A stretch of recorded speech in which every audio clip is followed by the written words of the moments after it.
Ladies and gentlemen, please welcome journalist from Le Soyez Point, le bienvenu, Malik journaliste Diawara. Malek Diawara. Diawara.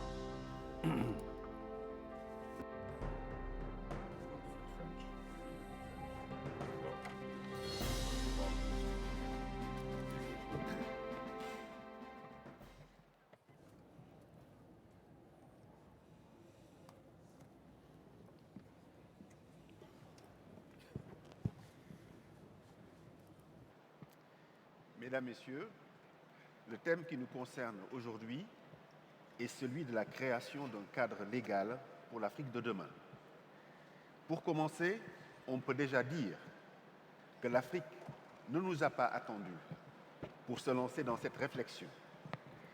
Elle a déjà commencé sa construction juridique pour que ses lendemains soient meilleurs, à l'exemple de l'Organisation pour l'harmonisation du droit des affaires, qui regroupe essentiellement des pays francophones de l'Ouest et du Centre, la Cour de justice économique de la Communauté économique des États d'Afrique de l'Ouest, la CEDEAO, la Cour africaine des droits de l'homme et des populations d'Arusha, sans compter les initiatives en route et pas encore abouties à ce jour.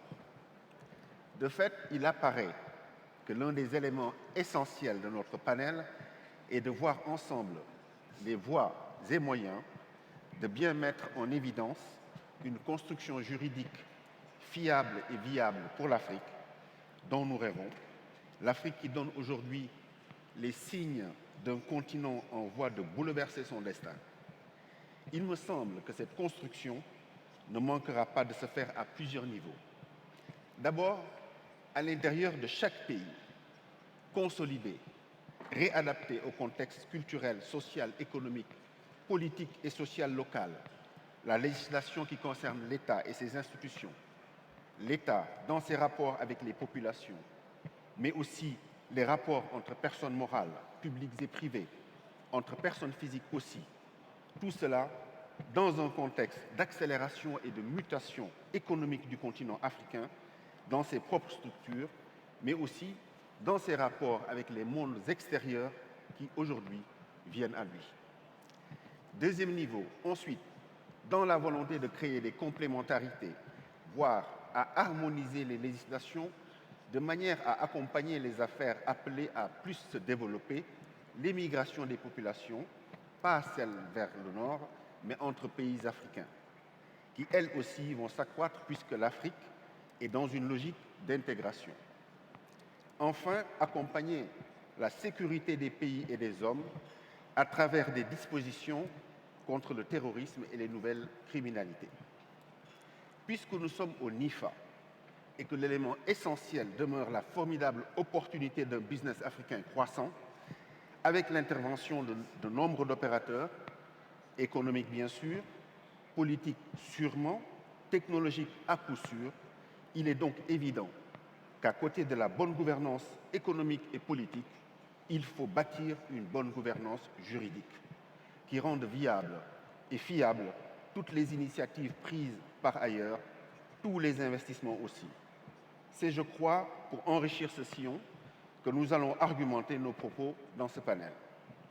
Pour aller plus loin, nous avons avec nous Madame Sidonie Oué, procureure de la République du Gabon, Monsieur Jean-Luc Conan, CEO du groupe Cofina en Côte d'Ivoire. Cofina fait dans la mésofinance, c'est-à-dire le financement de structures informelles, trop grandes pour la microfinance, mais trop petites pour la finance classique. Monsieur Stephen Karangizi, donc de l'Ouganda, qui est le directeur de la Facilité africaine de soutien juridique logée à la Banque africaine de développement. Maître Olivier Sûr, qui est français, avocat, ancien bâtonnier du barreau de Paris. Et enfin, M. Vincent Meyel, directeur juridique de l'Union africaine. Alors, si vous permettez, la première question va aller à Madame la procureure. Madame, quand on vous dit qu'il faut imaginer un cadre juridique adapté qui ouvre des perspectives pour l'Afrique de demain, sur quoi souhaitez-vous attirer notre attention d'emblée? Je vous remercie, Monsieur Malik.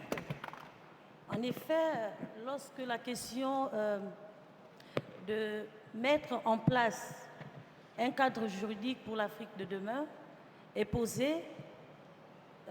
L'idée qui me vient, et qui est d'ailleurs partagée par la plupart des panélistes, est celle de créer des conditions de travail par les gouverneurs, par les gouvernants, par les décideurs politiques, pour que les opérateurs économiques de l'Afrique puissent mettre en exergue des mesures de sécurité pour les opérateurs économiques qui exercent encore dans l'informel. Le constat qui est fait aujourd'hui, c'est que beaucoup d'opérateurs économiques, bien qu'étant de bonne foi, créent des entreprises, mais dans l'informel. Comment faire donc pour encadrer, pour encourager et sécuriser les affaires de ces opérateurs économiques qui, pour la plupart, exercent dans l'informel? Eh bien, la rencontre de ce jour nous permettra donc de jeter les bases d'une législation ou alors des propositions à faire à nos différents gouvernements pour qu'ils puissent mettre en place un corpus législatif afin d'encourager donc ces entreprises évoluant dans l'informel, puisque le constat qui est également fait, c'est que ces entreprises sont hyper nombreuses et constituent plus de la moitié des entreprises existantes. Lorsqu'on prend également les entreprises, si vous voulez, qui exercent dans le formel, appelons-le comme ça. Alors donc, l'objectif poursuivi in fine est qu'au terme donc, de cette rencontre, les participants vont rendre compte des propositions qui seront faites et qui pourront être faites pour que chaque pays en Afrique puisse en tenir compte et aller vers une harmonisation, après naturellement la prise en compte donc, de ces propositions, aller dans une harmonisation, d'autant que les opérateurs économiques de l'Afrique interviennent pratiquement dans tous les pays. On peut imaginer un opérateur économique qui évolue au Gabon, qui également peut évoluer au Congo, au Sénégal, au Mali. Donc l'objectif, disais-je, poursuivi est de mettre en place donc, une sorte d'harmonisation comme dans le cadre de l'organisation pour l'harmonisation du droit des affaires en Afrique, donc l'OADA. Et donc le cadre juridique tel que posé par notre panel ne vise rien d'autre que de réfléchir sur la mise en place de législations nationales qui pourront ensuite être dans un corpus communautaire, comme dans le cadre de l'OADA, pour pouvoir encadrer, encourager et sécuriser les affaires de ceux qui exercent encore dans l'informel. Alors, il est extrêmement intéressant que vous ayez abordé la question de l'informel, car moi j'ai l'impression que quand on parle de l'informel, au fond, on regarde l'Afrique au fond des yeux. C'est quand même la moitié de l'Afrique. Quand on parle de la croissance, quand on donne des chiffres, etc., voilà donc un secteur qui n'est quasiment pas comptabilisé, pour ne pas dire qu'il n'est pas comptabilisé, donc qui n'existe pas. Le problème, c'est que la croissance africaine dont on parle aujourd'hui, c'est une croissance finalement qui ne tient pas compte de la moitié de l'énergie du continent.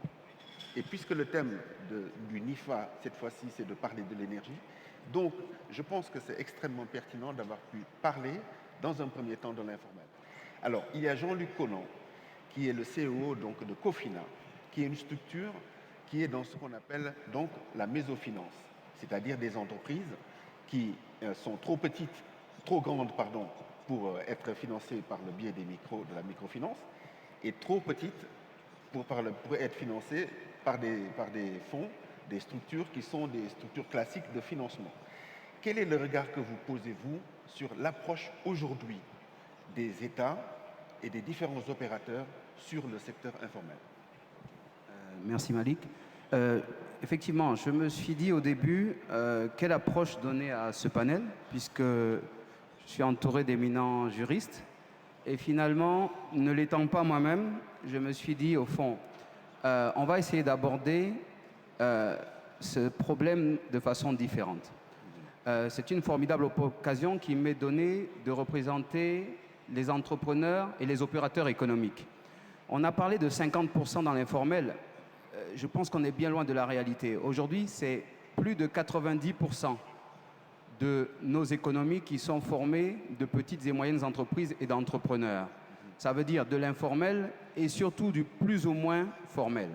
Alors, imaginons le panel où le client, ce sont les opérateurs économiques, le fournisseur, donc l'entreprise, ce sont les décideurs, et les ingénieurs qui sont censés concevoir les produits, ce sont les juristes pour conseiller les États. Alors, on va se demander que veulent les opérateurs économiques. Dans cette salle ici, que veulent les opérateurs économiques? Je pense qu'ils veulent 3 choses. La première chose, c'est de créer leur entreprise rapidement et à moindre coût. Le constat ici va être qu'on a une Afrique à géométrie variable. On peut prendre un panel de tête où vous allez avoir Singapour, Maurice, la Côte d'Ivoire, le Sénégal, où on crée une entreprise en moins de 7 jours. Ne nous fions pas à ce que donnent les guichets uniques, je parle des réalités. Et on va prendre le Gabon, le Tchad, où on est entre 50 et 60 jours. Donc vous voyez qu'il y a une géométrie variable. Par contre, sur le coût, on va arriver à une situation où le coût moyen de création d'une entreprise par rapport aux revenus des habitants est seulement de 12% au Gabon contre 63% au Sénégal, qui se trouvait pourtant dans un peloton de tête de l'autre côté. Alors, donc vous voyez qu'il y a une géométrie variable et on va travailler dessus. D'un point de vue maintenant fiscal, le but c'est d'harmoniser tout ça et je crois qu'à ce niveau-là, on arrive plus ou moins à des taux qui sont à peu près consensuels maintenant dans un certain groupe de pays. Par contre, le plus important, et je pense ce sur quoi on doit se focaliser, c'est une fois qu'on a créé son entreprise, comment on est accompagné? Quel est le cadre juridique qui permet d'accompagner les entreprises? Et là, nous avons des systèmes classiques, bancaires, microfinance, institutions financières, mais il y a un phénomène nouveau, qui n'est pas d'ailleurs la spécificité de l'Afrique, mais qui gagne l'Afrique, qui est la digitalisation de notre économie aujourd'hui. C'est-à-dire qu'on est en train de passer d'une économie physique à une économie digitale. Et j'en veux pour preuve aujourd'hui, avec le développement de notre économie, c'est la traduction en fait de ce qui se faisait déjà sous le manteau de façon digitale aujourd'hui. La plus grande chaîne hôtelière au monde aujourd'hui, qu'on retrouve en Afrique, à Johannesburg, à Abidjan, à Dakar, ne possède pas un seul lit.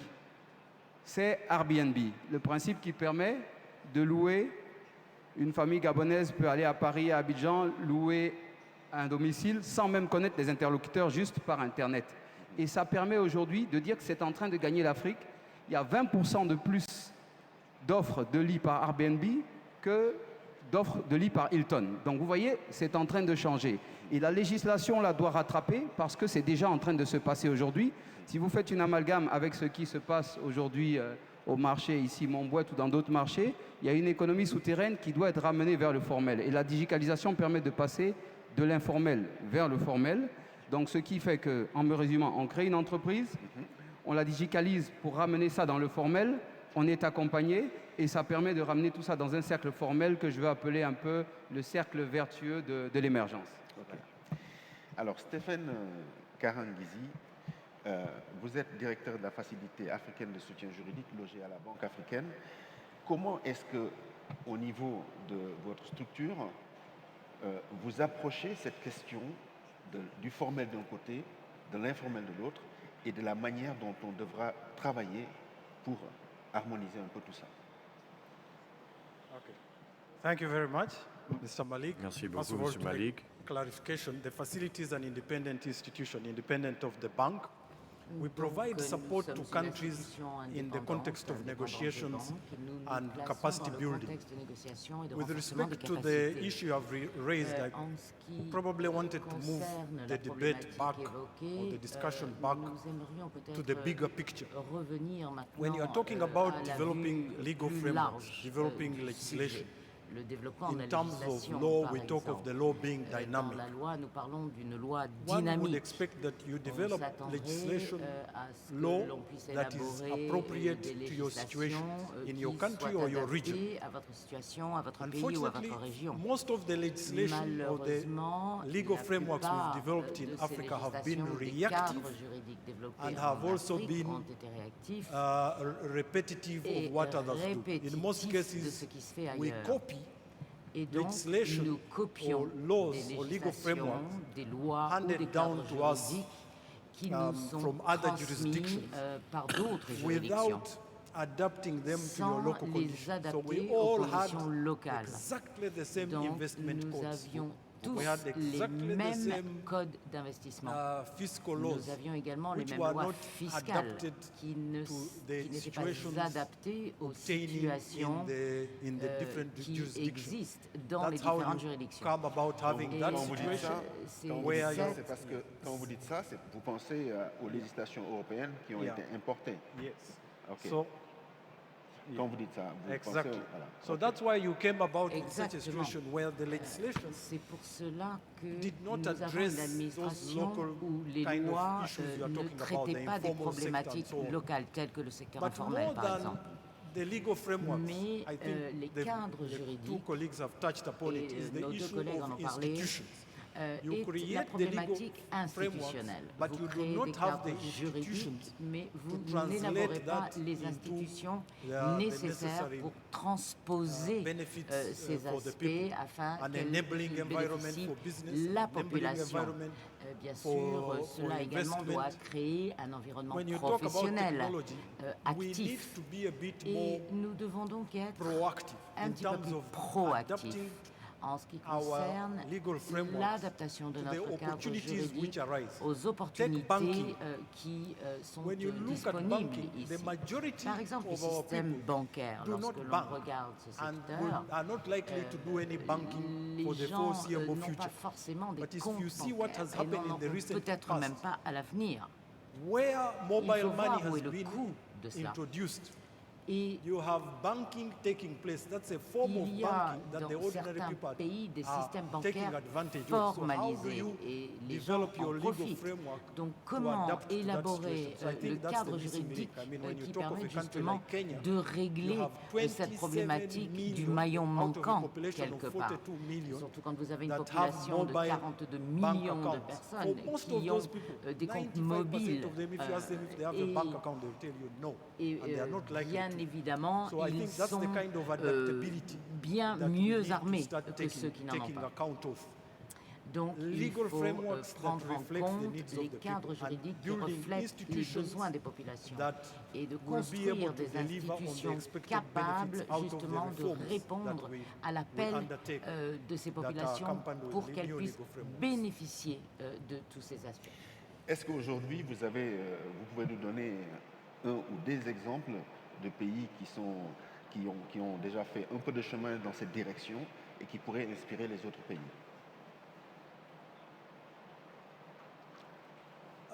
It's very difficult to give specific C'est examples, but très I can say difficile de vous that donner des exemples for quite a précis. number of countries, Mais je peux dire que pour un grand nombre For de instance, pays, in the par financial exemple field, dans le domaine they financier, started developing ils ont legal frameworks commencé to à take account élaborer of, des cadres for instance, the juridiques informal sector. qui There's tiennent compte development du of secteur legal frameworks formel for savings, pour l'épargne savings and saving societies, et pour that would be able to des épargnants de nos sociétés marshal civiles.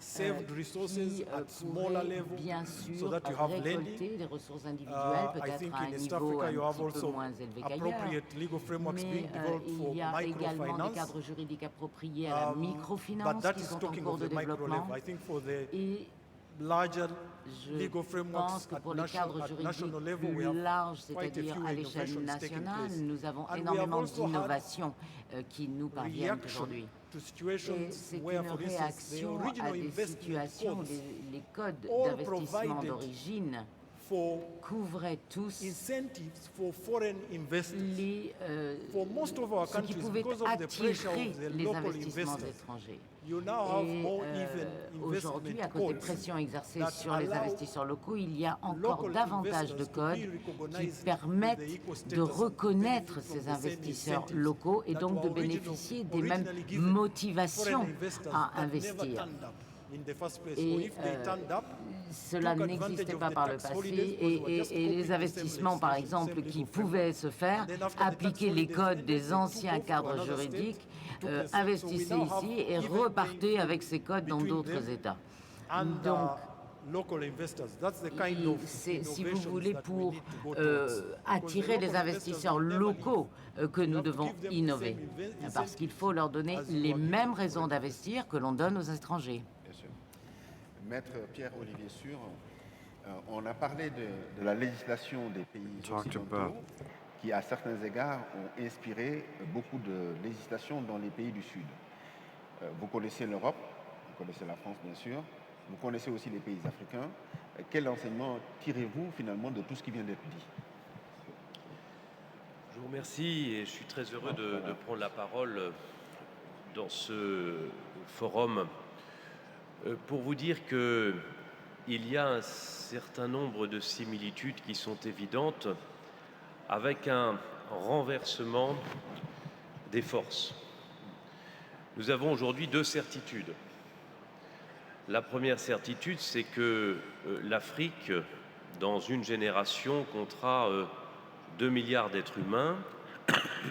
Et la deuxième certitude, ainsi que le disait le Premier ministre Lionel Zinsou il y a quelques instants, la deuxième certitude, c'est que l'Afrique, sans avoir à être trop optimiste, mais en étant simplement réaliste, sera demain l'une des locomotives du monde. Et c'est évidemment un renversement des forces. Mais il y a une condition à cela. La condition, c'est, disait le Premier ministre Lionel Zinsou, l'électricité pour tout le monde, évidemment, et c'est le programme mené par Jean-Louis Borloo aussi chez nous. Mais la condition essentielle, d'après moi, c'est le droit, le véhicule du droit. Le véhicule du droit, c'est d'abord la stabilité politique. Le véhicule du droit, c'est évidemment la possibilité de faire des affaires. Et le véhicule du droit, c'est le partage des richesses. Ce véhicule du droit, il est essentiel.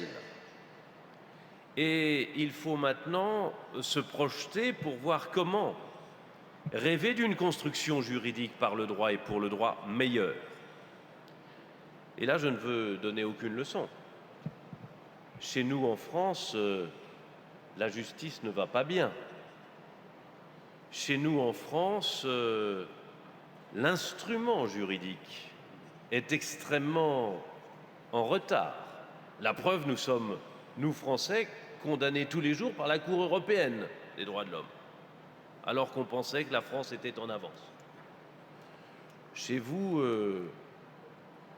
au Gabon, le bâtonnier Jean-Pierre Akoumbu, avec lequel j'ai longuement parlé hier, me disait que l'une des preuves que la place du droit n'est pas complètement équilibrée est tout simplement son absence aujourd'hui à la tribune.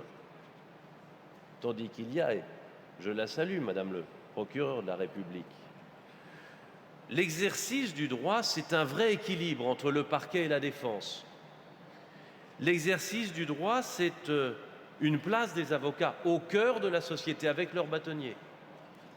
L'exercice du droit, ensuite, c'est l'acceptation d'une soumission à un droit supranational, vous le disiez dans votre introduction.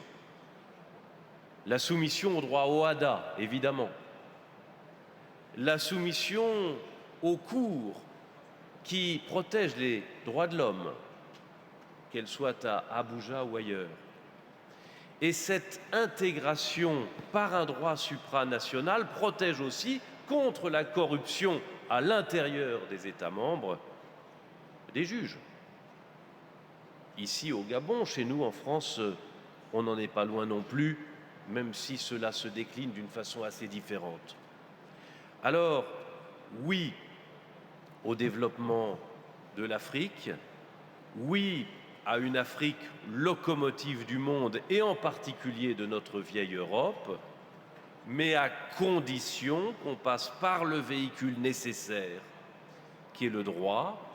Et pour cela, appelons les uns et les autres, hommes politiques, dirigeants, partenaires économiques, à se soumettre à un droit mieux intégré et plus complet aussi. Par exemple, me disait là encore le bâtonnier Jean-Pierre Akoumbu hier, et un certain nombre de conseils juridiques. lorsque, en droit fiscal ici, il y a des maillons manquants qui pourtant sont nécessaires à la compréhension des mécanismes sophistiqués pour construire de l'entreprise.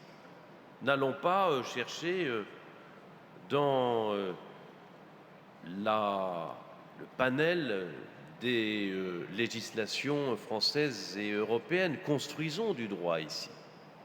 Donc construisons du droit, faisons-le ensemble et d'abord dans le cadre magnifique de l'OHADA qu'il faut appeler de nos voeux à se développer toujours mieux pour apporter peut-être une façon de travailler mieux ensemble et d'abord au service des avocats africains. Car aujourd'hui, le problème du système juridique et judiciaire africain, c'est qu'on fait trop appel aux cabinets internationaux par la place de Paris.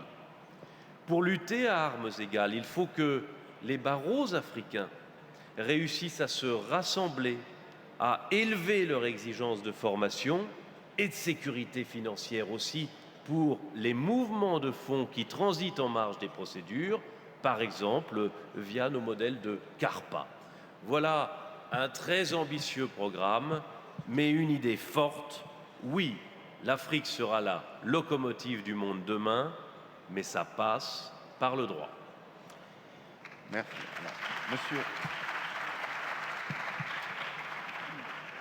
Monsieur Vincent Meyel donc, est directeur juridique de l'Union africaine. Est-ce que vous pouvez nous dire comment, au sein de l'Union africaine, on s'organise pour équilibrer le rapport entre les États et les populations, et ensuite le rapport entre les différentes populations, les individus des populations, pour la construction de cette supranationalité juridique africaine? Thank you very much, moderator, for Merci, for modérateur, the question. But before I de answer cette your question. Mais avant d'y let me pay répondre, tribute to je the dois organizers féliciter of this, les organisateurs event and also de specifically cet événement et plus to the African spécifiquement Association of International Law, l'Association on whose Afrique platform I sit du droit to be able international to speak to you. qui nous, grâce Regarding your à cette question, association, je just suis là preface aujourd'hui.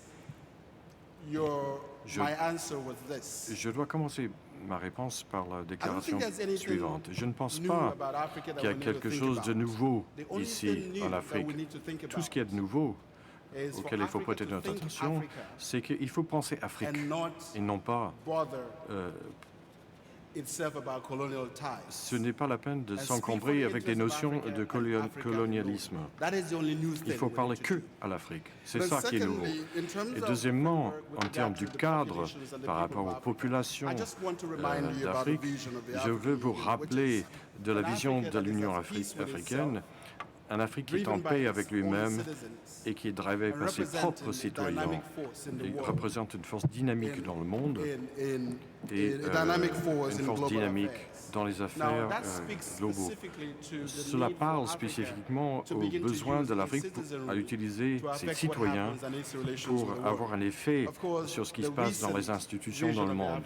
La vision récente de l'Union africaine, c'est l'agenda 2063, qui fait appel à l'Afrique et ses citoyens pour participer dans le développement de l'Afrique en tant que tel.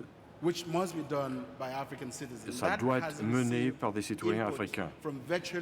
Évidemment, tous les segments de la société sont appelés, qu'il s'agisse de la société civile, des étudiants, des universitaires, l'industrie. Si on veut avoir un Afrique dans les 50 ans à venir, de prendre en compte les informations en provenance de cette unité et la transition vers ce nouveau programme. Donc, il s'agit d'une organisation qui vienne du peuple. Par rapport au cadre juridique, je ne crois pas qu'on ait besoin de nouveaux cadres, puisque le cadre dans l'Union africaine a cristallisé l'Afrique comme on souhaite réaliser, l'union des peuples africains. Et il existe beaucoup d'instruments déjà qui ont été adoptés pour pouvoir réaliser ce rêve. Il existe 49 traités qui ont été adoptés depuis 1963. Et dans chacun de ces traités, on cherche, si vous voulez, à favoriser l'intégration africaine. Le plus important, c'est comment est-ce que l'Afrique peut travailler ensemble sans les vestiges de colonialisme qui essaient de nous diviser plutôt que de nous rassembler. Il faut penser à l'intégration d'Afrique qui rend possible les déplacements des Africains. Quelqu'un de la France vient facilement ici sans visa et la prochaine personne qui vient de Cameroun est mise dans une situation où il a besoin d'un visa pour venir ici. On parle de quelle intégration avec ça? And therefore, we must begin to think about an Africa that ties with the rest of African il faut bien people évidemment que together. And l'on it pense must à take une our Afrique leaders to qui do that. réunit les peuples Let me remind africains. you that we're in the process of Laissez-moi launching vous rappeler que nous sommes a protocol en on train the de lancer free un movement of protocole persons across the African continent. sur And we're also in the process les of launching the populations African africaines passport en that will général make member states et issue avoir one single ainsi un passport passeport africain for African dont people to les États travel around membres Africa. africains And finally, pourraient let me délivrer remind sans problème le nombre nécessaire à tous. Of the need for each and every one of us to begin to think Besoin pour purely chacun African d'entre nous and de therefore commencer need à for penser purement harmonization of legal Afrique instruments that et currently exist. d'harmoniser Yes, Ohada may les be instruments celebrated, juridiques qui existent but at the aujourd'hui. same time, Bien Ohada needs to sûr, think beyond il faut que nous the Central pensions African and the French-speaking au-delà community de of l'Afrique Africa to talk centrale about the et rest de of la Africa communauté together. Thank you very francophone much. de l'Afrique pour penser au reste de la communauté africaine ensemble. Merci beaucoup. Alors, ce que vous avez dit est extrêmement intéressant parce qu'il me semble que pour qu'un droit soit bien appliqué, pour qu'un droit ait un sens, il faut qu'il ait l'adhésion des populations. Donc ça veut dire que l'inspiration, puisque vous en parliez tout à l'heure, l'inspiration doit être africaine. Alors moi je vais vous poser une question. Est-ce qu'aujourd'hui, dans les différents travaux, dans vos diverses commissions, vous avez une approche du droit en essayant de tenir compte du droit tel qu'il existait dans les royaumes africains, de différentes zones, dans les empires africains, etc., etc. Puisqu'on a parlé notamment donc du Mandé, par exemple, je voudrais que vous nous disiez où est-ce que vous situez finalement le droit d'avant la colonisation et comment vous le gérez, en tenant compte des coutumes, etc. Je pose la question à Madame Oué. Avant de répondre à cette question, je voudrais quand même revenir sur quelque chose d'important à mon sens, à savoir que la représentation dans une assemblée de cette nature ne doit pas être la transposition d'un pléthore. Monsieur le bâtonnier le relevait tout à l'heure qu'on a besoin d'un droit. On a besoin d'un droit au-delà de la politique, au-delà de l'économie. Il y a le droit qui doit véhiculer les comportements et les rapports. Et les rapports entre les citoyens. Et malheureusement, il notait l'absence du bâtonnier, qui serait peut-être une faute imputable aux organisateurs. Mais en fait, moi je loue l'idée des organisateurs, à savoir que dans le cadre d'une assemblée comme celle-ci, on a besoin de voir plus grand. On voit plus grand et le souci n'est pas effectivement de choisir seulement au sein de l'Afrique. Le souci est également d'avoir le regard des autres, l'expérience des autres, pour ensuite adapter cette expérience à notre environnement juridique. C'est ce qui justifie, à n'en point douter, la présence du bâtonnier de Paris, du bâtonnier.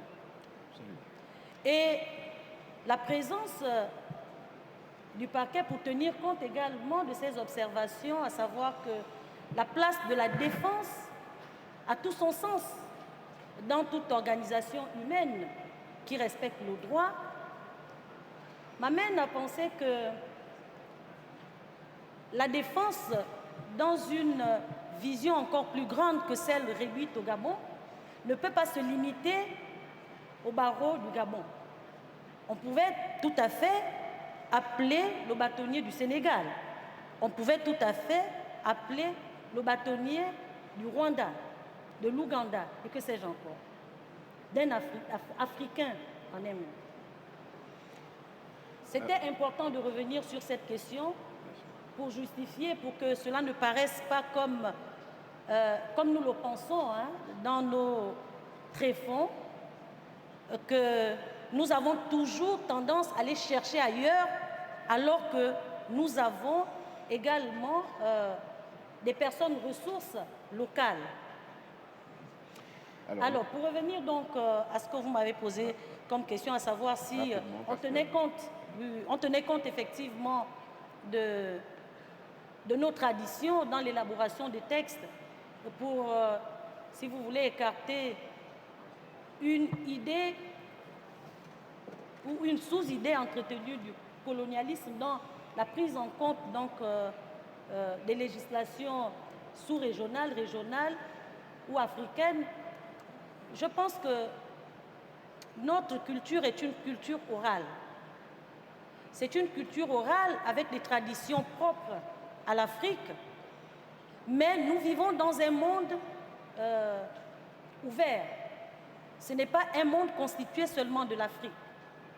Et ceux qui ont commencé, malheureusement, à jeter les bases de des législations, du droit, le droit, je veux dire, européen, américain, nous avions également notre droit coutumier, ce sont les pays occidentaux.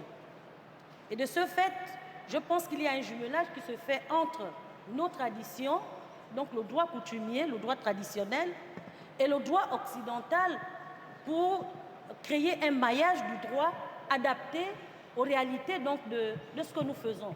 Nous ne pouvons pas écarter le droit occidental, nous ne pouvons pas non plus ignorer le droit traditionnel. Je pense que c'est un maillage qui est fait dans les discussions qui aboutissent à l'élaboration donc, des textes. Alors nous arrivons au terme de notre malheureusement. Entretien. Donc je vais quand même demander à M. Stéphane Karangizi comment ça se passe au niveau de la facilité de soutien juridique par rapport au droit coutumier, au droit local, au droit africain. Et puis après, M. Vincent Mielet va nous répondre aussi, et puis on va conclure. Yeah, no, thank you. I think we have Merci. Je pense que nous avons évolué au-delà de cette problématique. Depuis 20 à 30 ans maintenant, il y a eu une plus forte sensibilisation aux besoins de retenir le droit coutumier qui s'applique à nos situations, mais se défaire des lois qui sont en fait des véhicules qui nous freinent. Et surtout le droit pour les femmes, par exemple. Auparavant, les femmes n'avaient pas le droit de devenir propriétaires de leurs terres, par exemple, et tomber sous l'autorité de leurs conjoints.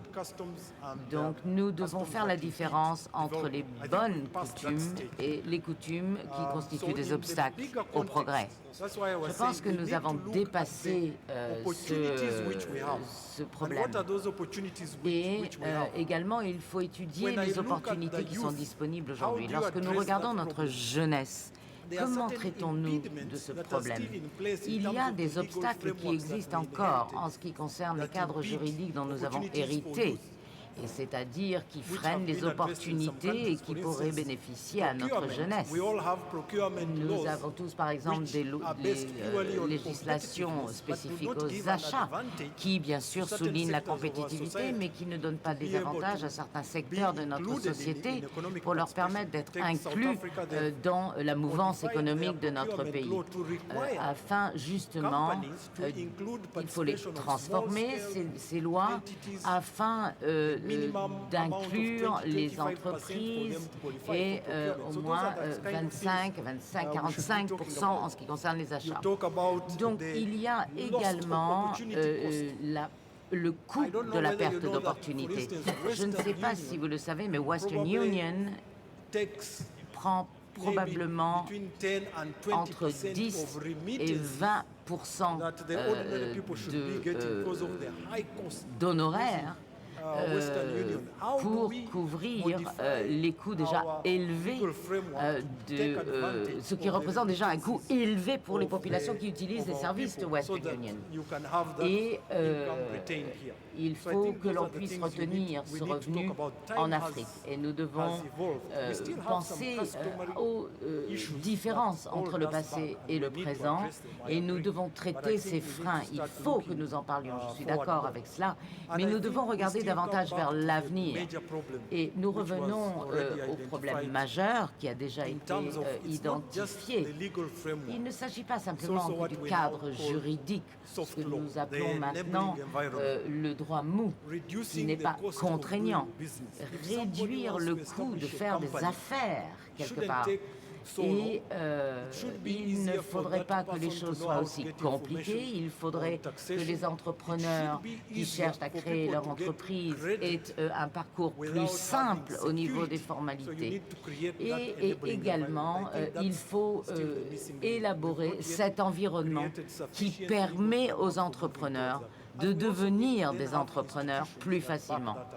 Et il y a des institutions qu'il faudra créer pour cela. Merci. En termes de droit coutumier, ce qui existait sous la colonisation, permettez-moi de dire qu'il y a toujours la place ouverte au droit coutumier. Il y a un grand nombre de domaines en Afrique où le droit coutumier s'avère extrêmement utile. Les aspects de la propriété de terre, alors la propriété partagée ou non. Lorsque l'on regarde le droit français ou anglais, il parle d'indivision, où il n'y a qu'une seule personne qui peut décider d'être le propriétaire de sa terre alors que la communauté autour de lui souffre d'un manque de terre.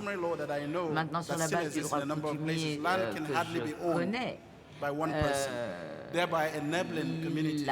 propriété foncière n'appartient pas uniquement à un individu ou à une famille. Par exemple, dans mon village, je n'ai pas besoin d'acheter la terre.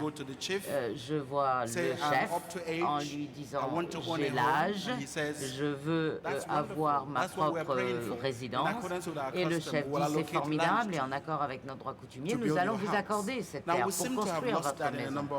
Il semble que dans d'autres régions africaines, nous ayons perdu cette application du droit coutumier, surtout en ce qui concerne l'allocation des terres en tant que terre communale.